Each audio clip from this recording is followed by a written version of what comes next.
This is To The Point, a Rhino experience. Voted one of the top home services marketing and operations podcasts. Cutting through the bullshit and getting to the point.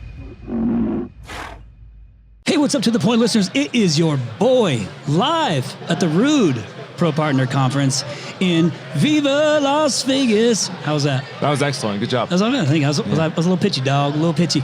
We are live in the expo hall at the Rude Pro Partner Conference. And listen, I always love doing these live podcasts, mainly because I've got, I think, roughly, 1,500, 1,800, 2,000 people as my co-hosts all in the background. Yeah, I've been told I think there's 2,600 people here. Really? Yeah. Oh, so I was off a little bit. So I actually have 2,600 guests. This is fantastic. Well, listen, these are always fun to do. The excitement is actually awesome tonight. Like, there's a ton of good energy. I love that. That's why I was like, you know what? When's the perfect time to do this? And that perfect time is right now. Okay. Are you excited to be on I'm here? excited, yeah. Dude, we have to talk a little bit before podcast. And, what I'll do normally is I'll just go ahead and tee it up so that way everybody kind of knows who you are and understands like where your business is and things like that. So I'm not going to steal the thunder.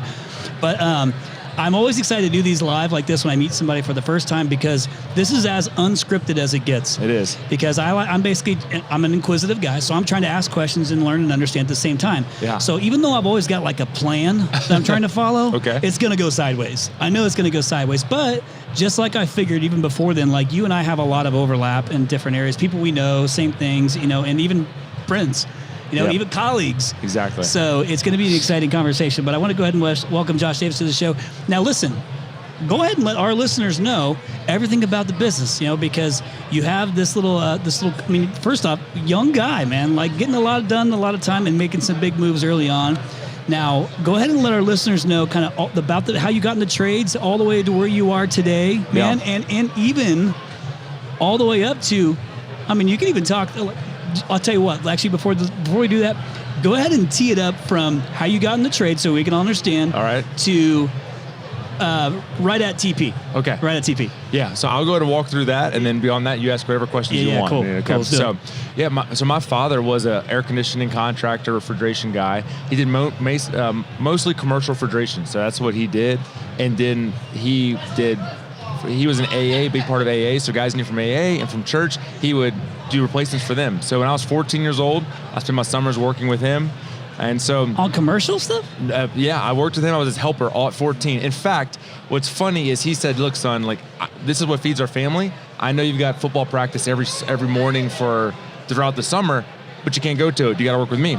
So my coach actually hired a personal trainer. So I'd work with my dad till 4 o'clock every day, and then I'd go to a personal trainer every night so that I can still play football. Where are you from originally? Yeah, so I'm from Baton Rouge, Louisiana. Okay, yeah. so which is, I don't even think I even said that. That's where that AccuTemp is your company, and you guys are in Baton Rouge. That's right, yeah. So my company's AccuTemp Services, we're out of Baton Rouge. Yeah, so I don't want to interrupt you too. You're just saying a few things that are like registering with me because we have some similarities in our backgrounds, but keep going, man, keep going. So I worked with him. So when I started as a freshman at LSU, so I went to LSU my freshman year. I worked with my dad every other day. And one Sunday morning at church, I meet this girl, fall in love, and get married within a handful of months. How old are you? I'm 19 at the time. Okay. I'm 19, she's 18, we get married. At this point, I realize, holy crap, I have no money. She has no money. I got to start making money so we could have an apartment and live. I got to drop out of school. So I said, Dad, look, I'm going to drop out of school. And I'm going to work with you full time. And he says, look, I don't know if that's the best idea, but come on. He wasn't super excited, to be honest. So we start working together, and what I realized, my dad doesn't know a whole lot about how to run a business. He's a great service technician, but doesn't know anything about business. And so finally I asked him, I said, Dad, how do you price jobs? And he says, son, I just charge what other guys in the area charge, and then for an install, whatever the cheapest price is to give me the job, that's my price. And that's what we do. And so I said, well, would you mind if I tried to learn a few things to make sure, or just to see what we can do? And he says, go for it. So I went to Barnes & Nobles and I bought How to Run a Small Business for Dummies. Legit. I still have that book to this day. I read the book, I highlighted it, and I started doing exactly How to Run a Small Business for Dummies. I started doing that book. A few years later, we've got 5, 6, 7 people, 8 people, and he's like, son, this is too big for me. So wait, he's saying the business is getting too big. Yeah, gotcha. There's too many people, too much headache. Because here I am coming to him in February, whenever in Louisiana we have nothing to do and we're starving. Right. And I'm like, we need to buy 2 trucks. We need to hire guys for the summer.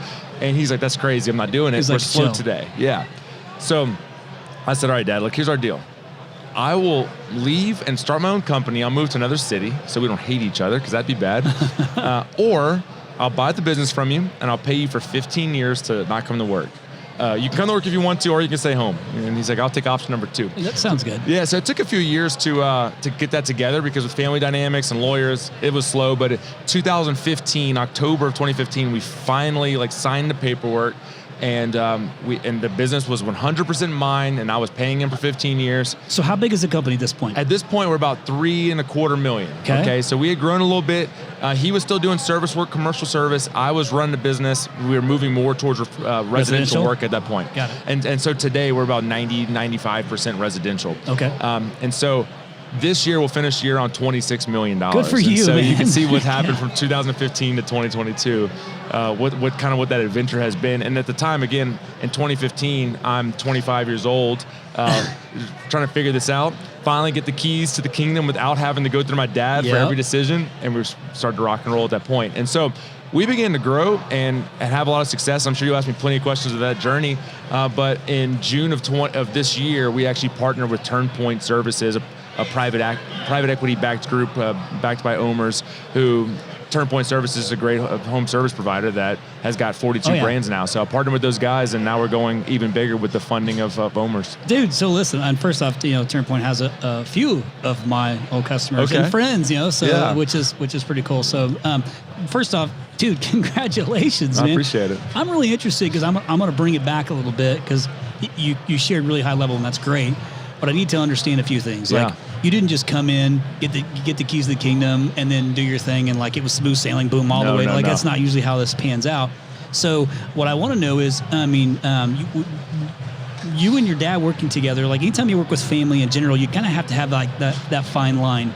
So I work with my wife. She's our COO. Okay. And we work is work, home is home. We do not bring it home with us as much as we possibly can. Yeah, gotta do that. Sometimes it happens, but very, very little. But I'm actually a fan of family. My mom worked for us. She made the most money she'd ever made working for us, and she retired from working for us, which is pretty cool. But same thing, that fine. You almost have if you have family, you're almost held to an even different standard, because you can't give any extra treatment. You get nothing, because you're I'm even harder.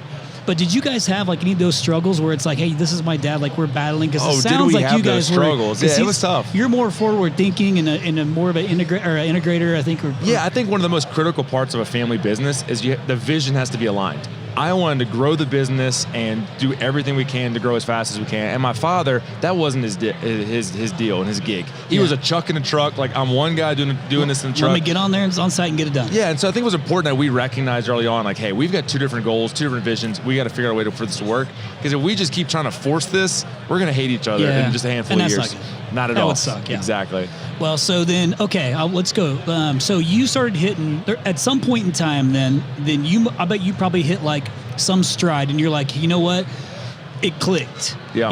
Maybe it was you guys got aligned or whatever. I'm not sure how much, how involved your dad was in the business at that point in time, but assuming you started going heavier down the residential add-on replacement service so what happened things. When I bought the business from my father, we signed the dotted line. He never came back to work. He's like, I'm going to take 2 weeks off just to kind of rest. And then he called me. He says, I'm done. I'm done, son. I'm just going to kick my feet up and do my thing.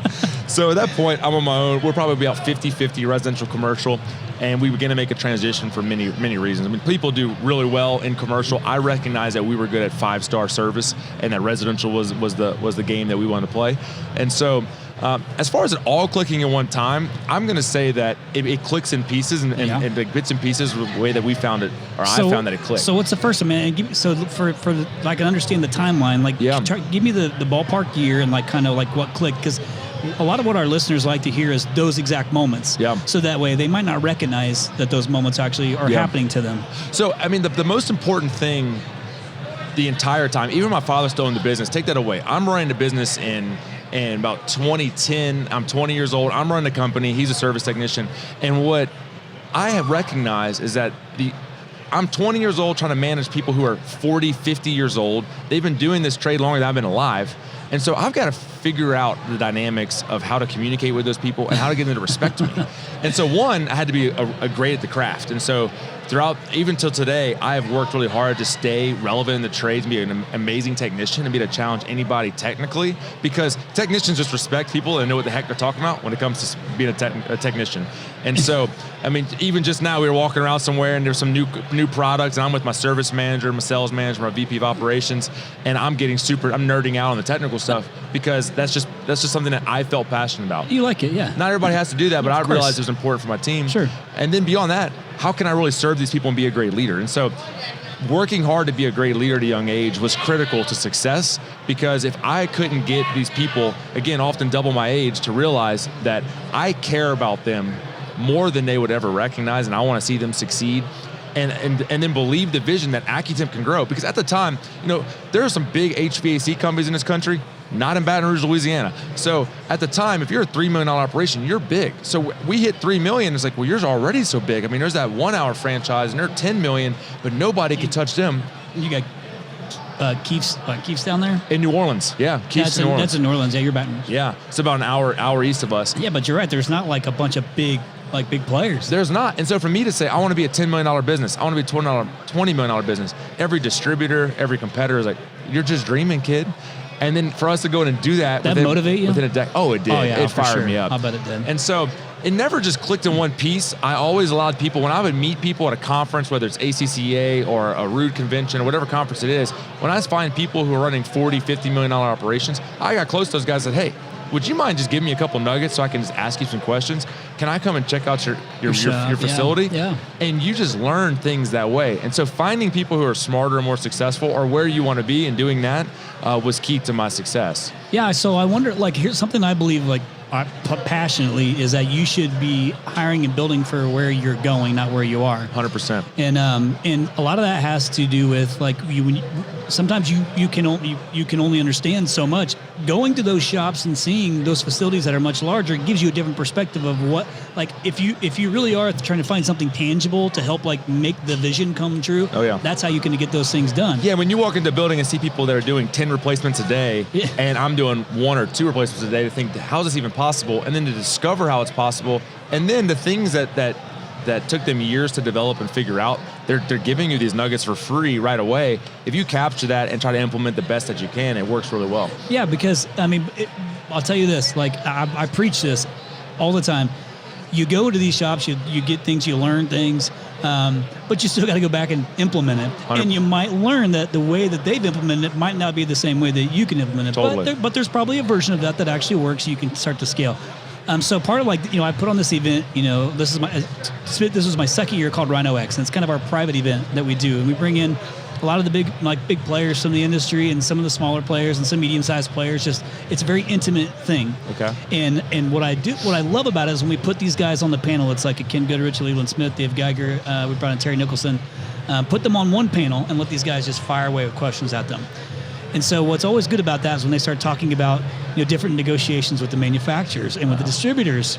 And that's when I'm always like, making sure that I don't get somebody upset at me because they gave too much information on how to negotiate with the distributor. Yeah. But the point being is there's a lot of good nuggets in there that people will get and then write down and actually go back and implement in their business. Well, the thing that I've done to try and help with that, because there's only 50 people that came to this year, last year was 30, is I'll reach out and say, hey man, what'd you implement? What'd you learn? What are you doing? Hold them accountable a little bit. Hold them accountable, Yes. man. Because that's part of what you have to do too. You can implement the plan and lead the charge on it too, but you got to have people help you. Oh, totally. I mean, when we were a smaller scale, I would say that you can really bring the team forward on your back a pretty good ways. But when you start to get to that 8, 10 million or larger size, you've got to have rock stars who can see your vision and carry their team throughout.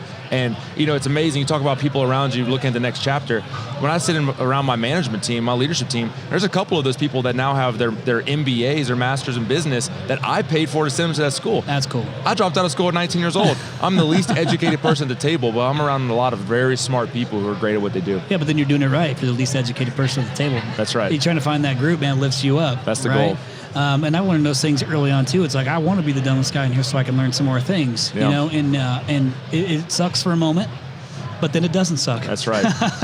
You notice that people started shifting you into their circle. They're like, hey, can you come into my circle? When if you choose to be in a place of humility and recognize that like you all have the same vision, they're there to support your vision, and that if you could just serve them well and recognize that even if they're smarter than you, they're there for you, and to not allow it to become an ego thing, because that becomes a problem I see often, you'll see great success. Yeah, so I'm going to say something to you, and I hope it blows your mind like it blew my mind. You ready for this? Yeah.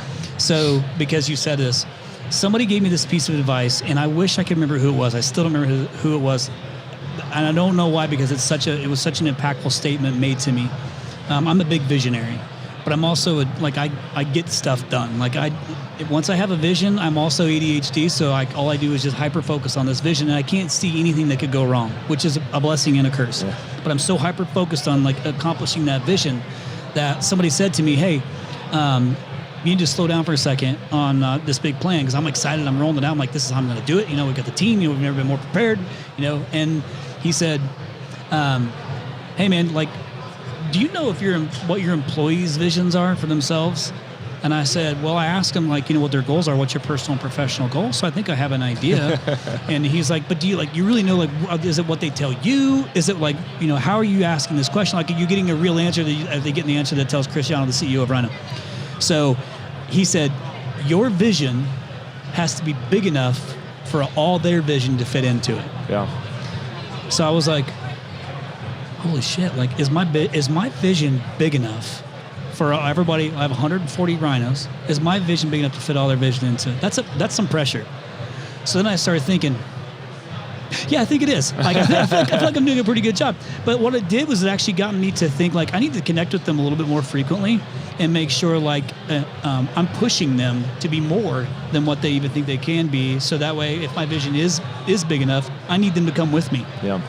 And that's just kind of leadership. But so I asked you, that just something that said to me that as you continue to grow and scale, and you will, especially with the situation, with your partnership, is maybe challenge them to say, hey man, how can I continue to lift you up? You sound like you and I have a lot of characteristics alike in that way, to where we're trying to lift them up, trying to bring them with us too, and trying to push them and do all these great things based on a foundation of integrity and being good human beings, be genuinely caring, giving back, all these things. Right.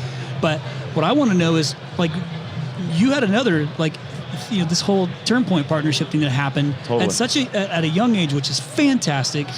And I would just want to know, was there a moment that you got, where was it when you're like, you know what, this is an opportunity? Was there something that was you knew that this was the time to do it? Had you been thinking about doing it? Yeah.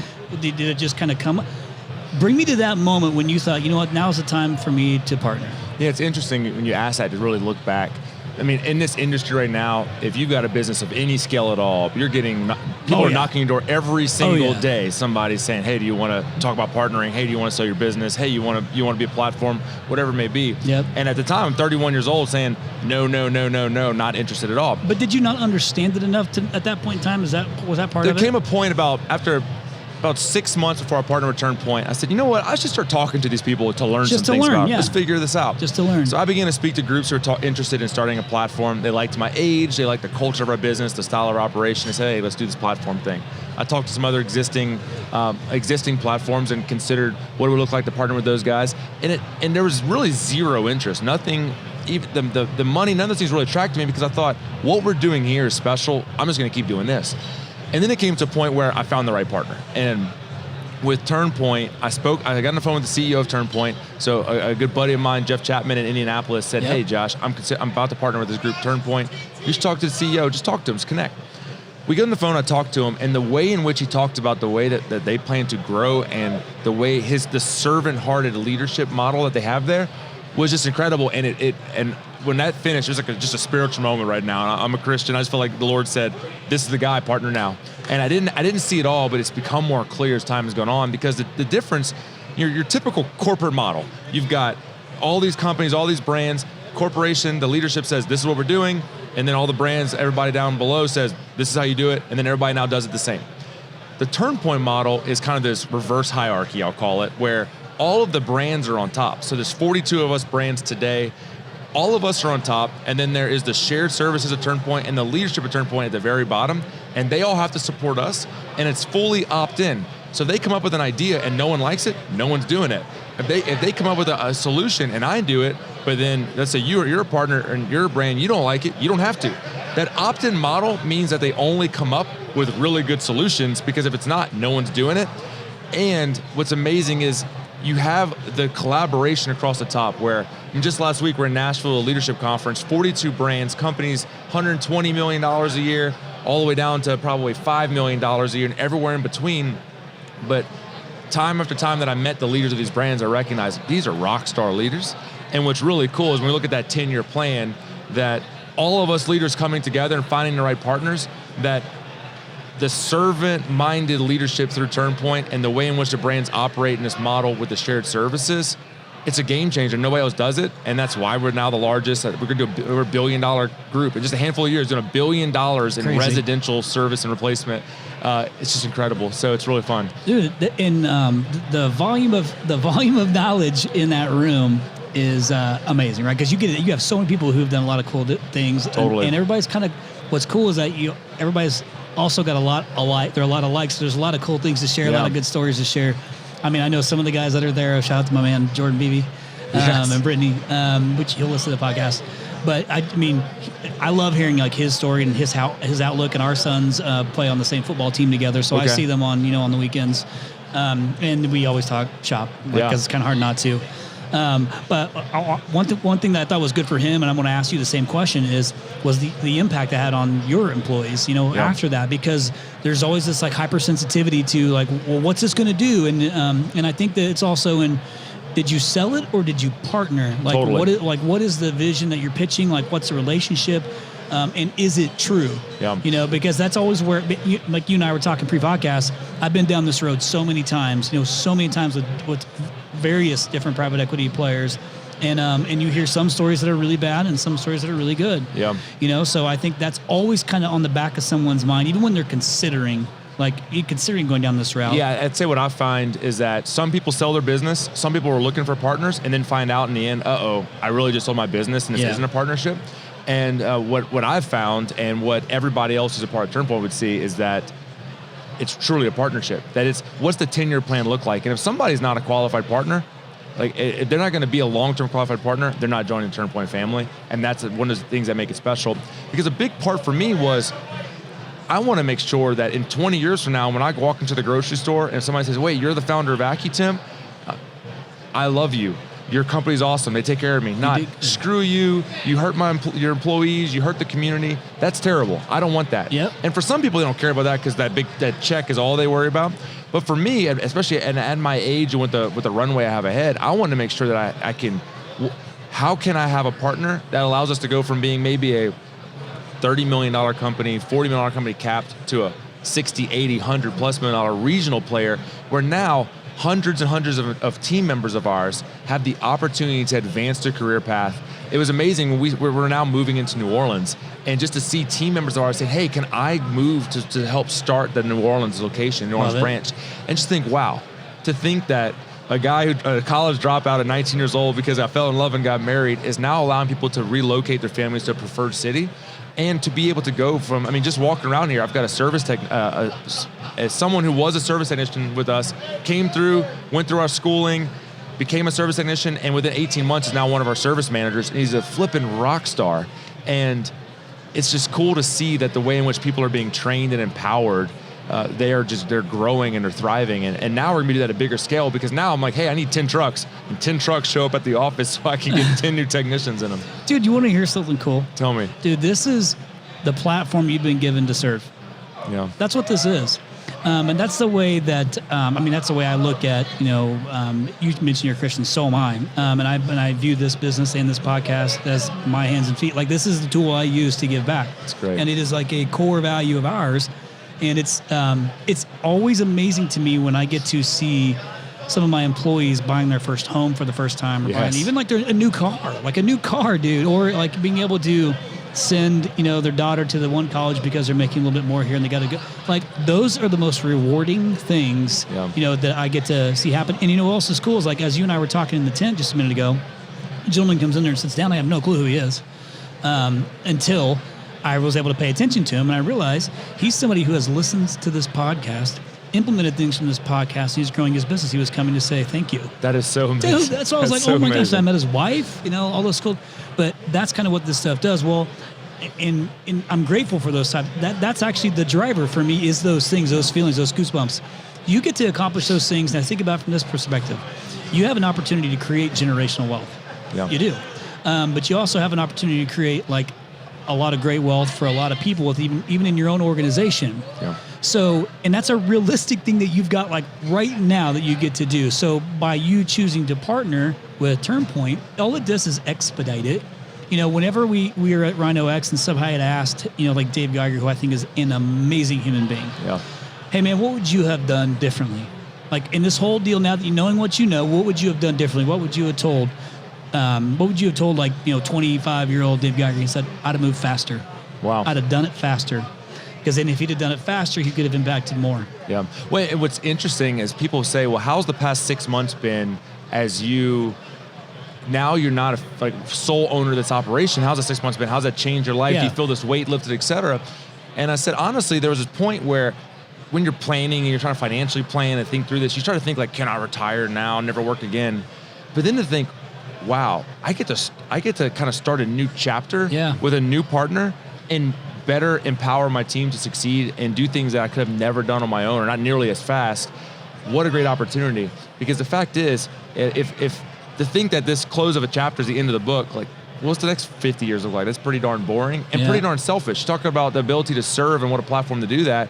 If I'm not leading and empowering people to do better, and if that's something that's a skill set of mine and a gifting, and I choose just to instead hang out around the pool all day, that's pretty darn selfish of me. And I'm leaving a lot of opportunity off the table for other people. Yeah, that's really good. So, I mean, of course. And so, your values are awesome. I love it. I can tell.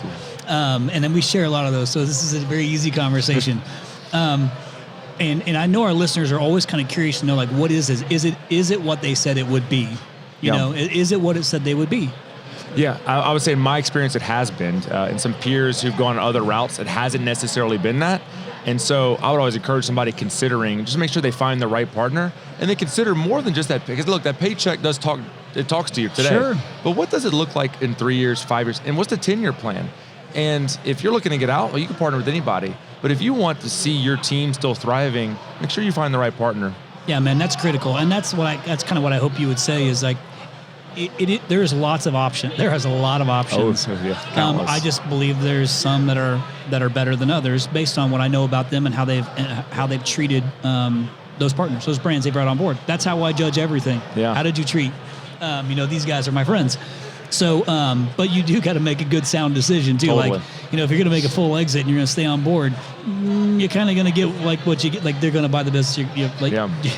So yeah, you're an employee now. You're an employee. But what's amazing is make sure, like in my situation, I'm an employee of an organization that is a brands are at the top, and so it's still me leading the brand, and that is critical. Because if that wasn't the case, it just wouldn't be the same. Right. So listen, we've been talking all like the fun fluff stuff. Like this is all great. Like look at me. Throw I'm 32. the hard questions my way now. Let's hear it. This is the fun stuff. But you know what? Like I said. It is important because people want to hear, and even though, I've got, like I said, these great relationships with these monsters, that might be harder to relate to, right? Totally. So, you're of a size that's a little bit more relatable for a lot of our listeners. So that's why I dig into the story a little bit and like even the outcome of the partnership and like, is it what they say it is? Because that's always like the biggest scare. But in this process, I understand enough to know that it's not always smooth sailing, man. No, not at all. It's not always smooth sailing. Not at all. So kind of like even when your dad and your guys that were in the beginning, there's a little bit of friction, just difference maybe in opinion or whatever it is, maybe old school thought, new school thought, whatever, all those things. But I always like to try and understand too, man, like when's the first time when you hit, like you got the keys and you hit a hiccup? Like, like a mistake was made or you hit that. Yeah, I'll share two that come to mind just from you asking that question. First is I was trying to do too much too fast as far as diversifying. And so I bought a spray foam rig. I'm like, we're going to get into spray foam, home performance. The world's changing. Trying to look ahead. That was like roofing or insulation. So insulation, like we're gonna pull out insulation out of attics. We're gonna spray foam roofs. That is awful. It is stupid. It was terrible. And look, I probably had $100,000 of.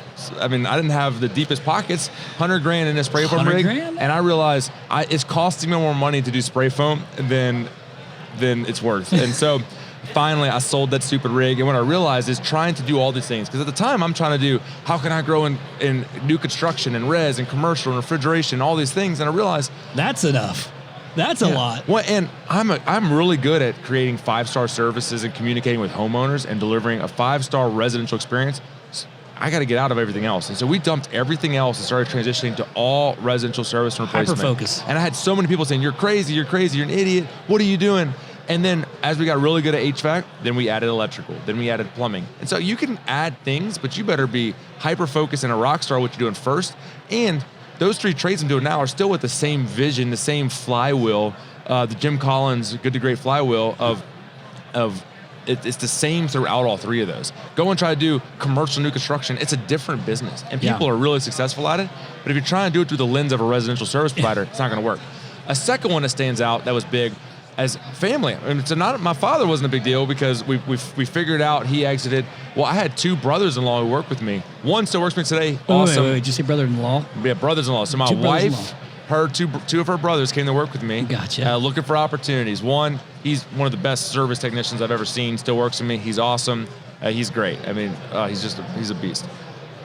Number 2. Shout out to who? So shout out to Luke Mahan. All right, generates $2 million a year in residential HVAC sales and $500,000 in service. He's a rock star. So, but I had another one who was a great salesperson. I'm talking, this guy was a beast salesperson. He was my first salesperson full time.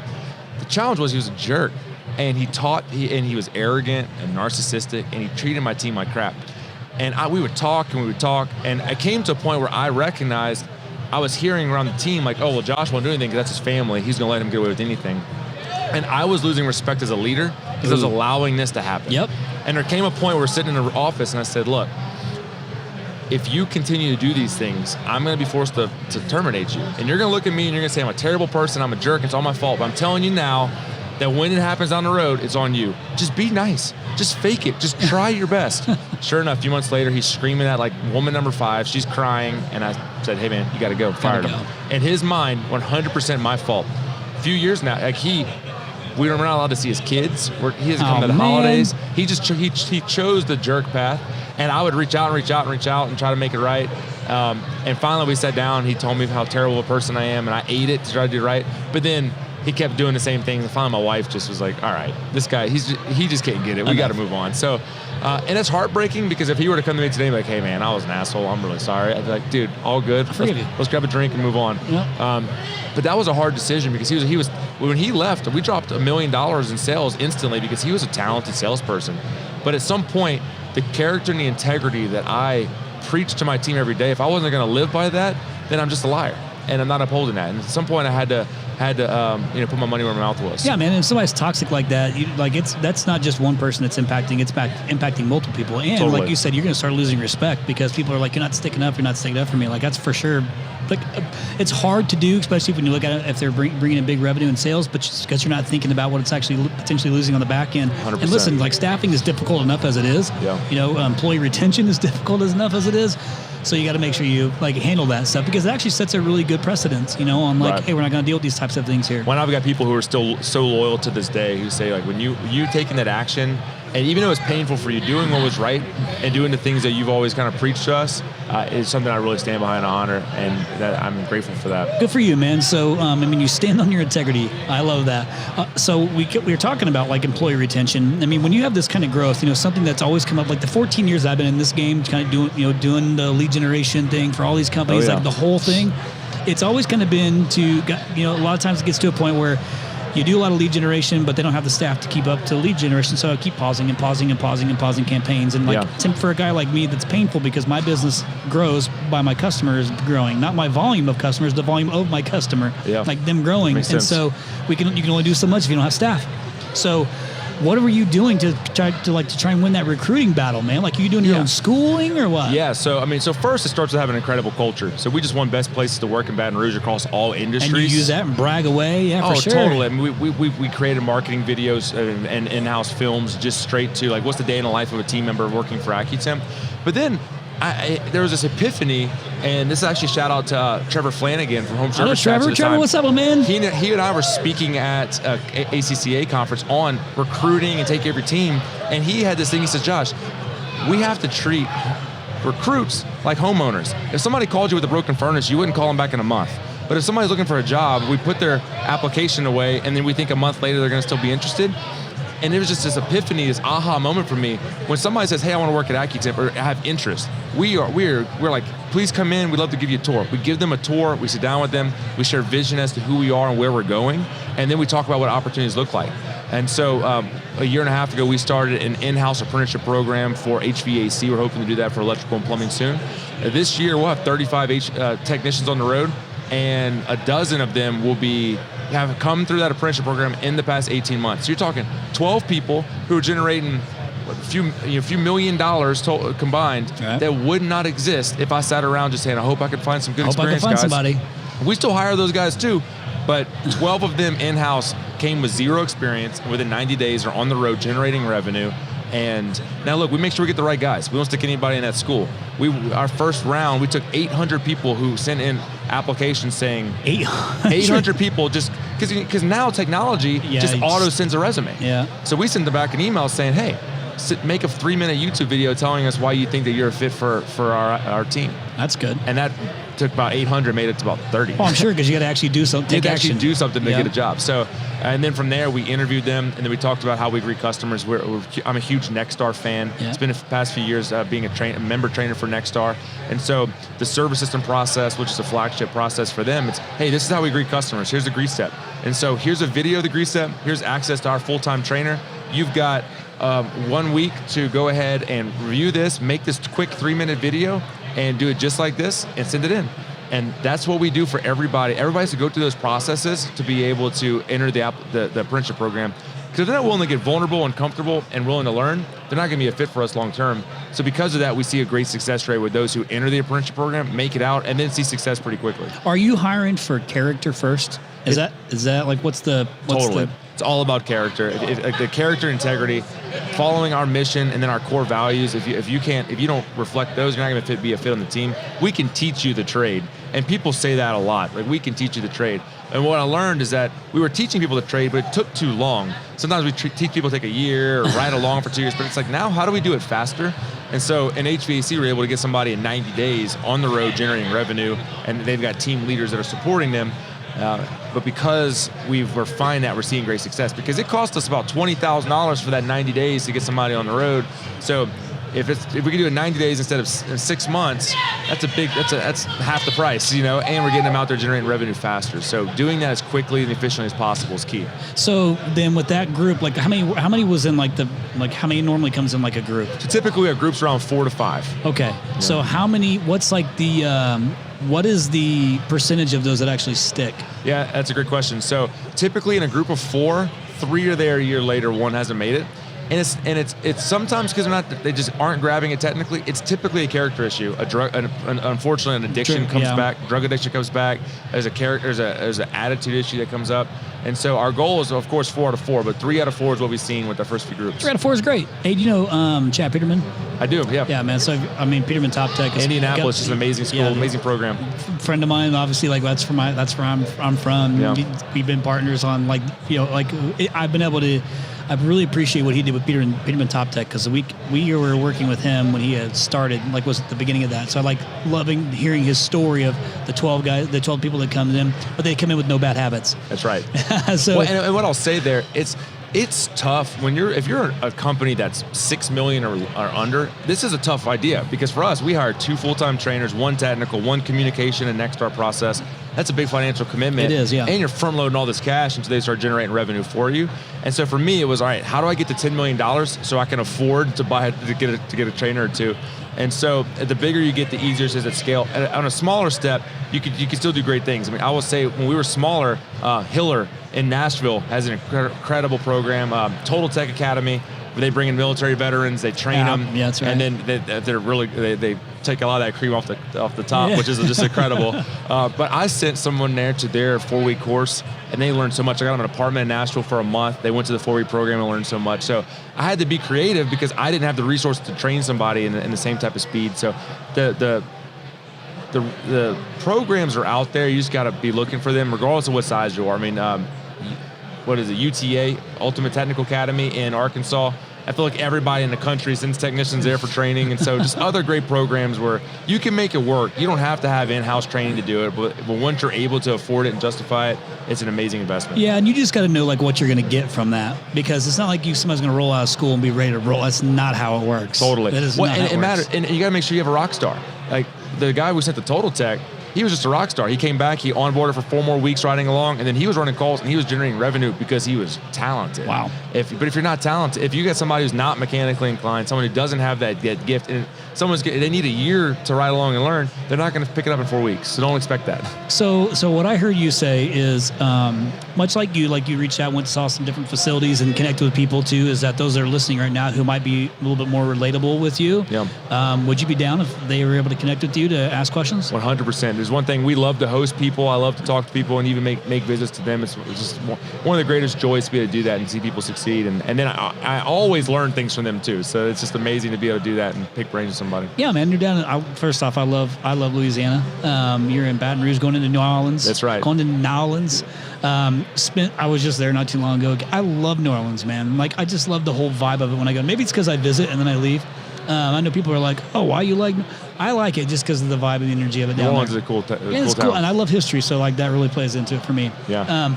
But okay, so like we've talked about, the growth you've had, kind of how you got in the trades, the thing with your dad, like you morphed into like more to residential add-on replacement and service, which is like great because you want to get paid. That's exactly right. No, I'm sorry, commercial guys. But all this amazing stuff too, like you've been able to continue to grow the business. You brought on a partner. What's next, man? Like you're young. What's next for you? Like, what is this net? You talk about your vision. Like, what's the cards, man? Like, what we got? Yeah, that's a great question. What do we got? And I think that's something that's kind of in motion right now. And for me, again, being a Christian, there's a lot of that spiritual journey of, all right, Lord, what do you have next for me? Right now, it's to continue doing what we're doing. Like, how do we take AccuTemp from a $26 million operation and grow into New Orleans and grow into Lafayette, just to start to take over Louisiana and even into Mississippi and start to get to Eastern Texas? How do we do that and do that fast?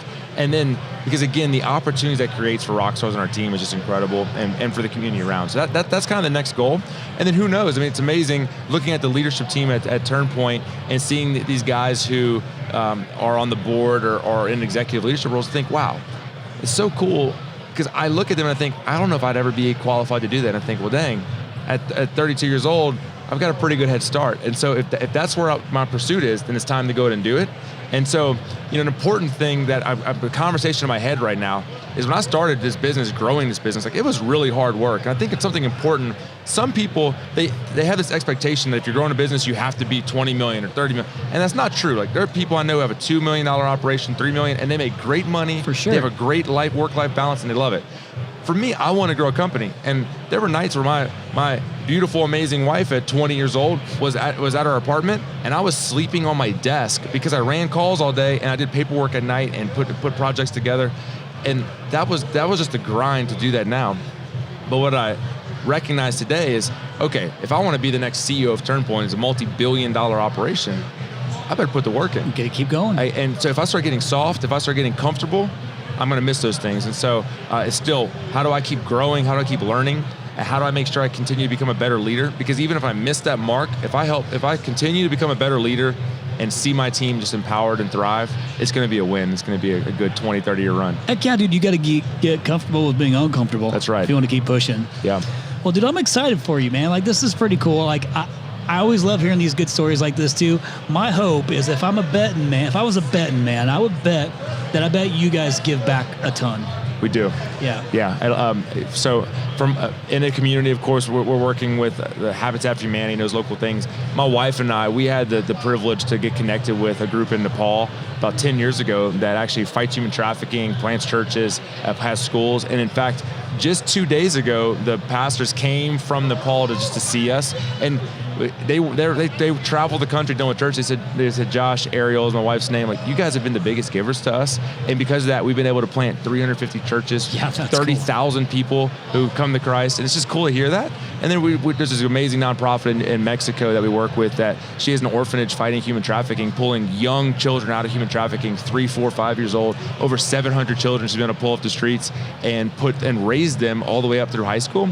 To be able to be a part of that, like, that is so much worth more than anything else that we could do with just the way that how fortunate we've been able to become. that's where it's at. And that's so what's worth fulfilling, it. man. Like I was literally just in Mexico last weekend with 20 of our employees doing a home build. No way. That's amazing. Yeah, so that's my 8th one I've done. Okay. But we got to do it together. And what it is that, I believe that with the success, with the growth, all this stuff, like all I'm doing is increasing the opportunity for me to give and serve more. That's kind of where my head's at with this thing. And like just giving resources is one thing, which we do plenty of that, but that's not as fulfilling to me as actually kind of going and like being in the moment and then giving that opportunity to others. And the reason I'm, listeners, I always talk about this, why it's so important is, I promise you, if you go and do things like this with your employees, it creates this amazing culture, because now you're doing things for others together. Like it starts to strengthen the organization and the culture and the care for one another. Yeah. And what might appear as bad really isn't so bad when you start to look at those scenarios. Look, when a group of us goes and spends time at the food bank together as a crew on a Friday afternoon, it's just such a bonding experience for everybody. And every single time, like I could think, we just recently, we had an installer. Unfortunately, his son had been in an accident, just 6 months old, and was in the hospital. And so we said, look, you go home, be with your family, figure this out. We're going to support you.